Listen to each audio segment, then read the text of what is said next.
Nós damos início na fase 2 do nosso projeto de agroforesteria, caminho que nós expandir o projeto aqui na e começar a instalar o jardim de alimentação do Sport Club e a toque tudo na Sport Boys aqui na Angochi e de forma aqui na nossa zorra também para inculcar a importância do setor primário de mais gente onde nossa isla, de mais bairro também onde nossa isla e essa aqui também vai sim com nossa planta e cosechar de nossa própria terra e como for essa aqui também de forma aqui na nós inculcar a importância do setor primário de gente onde nossa isla.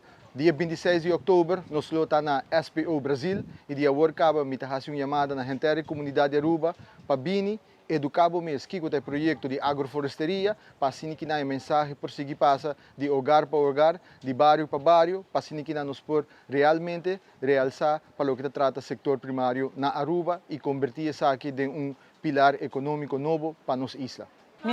Wak proyekto kiri ba social media, mas mais leuk pens me di mita by koba wak una mita haya pa mitsa quem tem proyekto que pessoa mita me keta denji.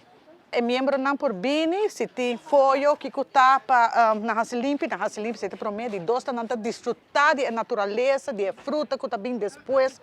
E é muito não por bem de mata fresco e a mim te gusta natureza e me quer hopi natureza na rua e me quer hopi fruta para sobrar. Bom, mas a fruta tá escassa, bom não tá timbia, bom não tá a fruta já fo, que nós mesmos tem que planta nós mesmos fruta e verdura. Sei mais leuk.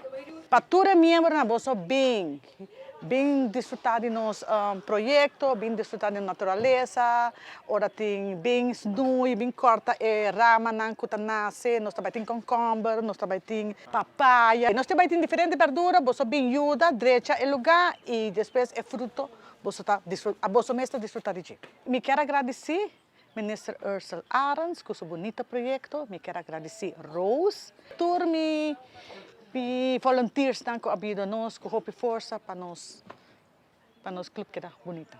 We zijn bezig met de tweede fase van het project. We hebben 10 basisscholen aangelegd vorig schooljaar. En dat waren echt levende klaslokalen.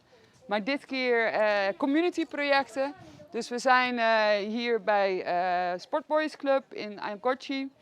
En dit is een multifunctioneel gebouw. Er wordt gevoetbald, maar er wordt ook yogales gegeven. Dus meerdere mensen uit de community maken gebruik van dit terrein. En daarom vonden we het belangrijk om juist hier een voedselbos aan te leggen. En de community van Angochi te leren over syntropic agroforestry. Een regeneratieve manier van landbouw uitvoeren. En heel blij met de volunteers die gekomen zijn. We kunnen er altijd meer gebruiken, maar we zijn ook heel dankbaar voor degenen die er zijn. We zijn begonnen met hout. En we zijn nu al in de groeibedden bezig. Dus het gaat helemaal goed komen vandaag.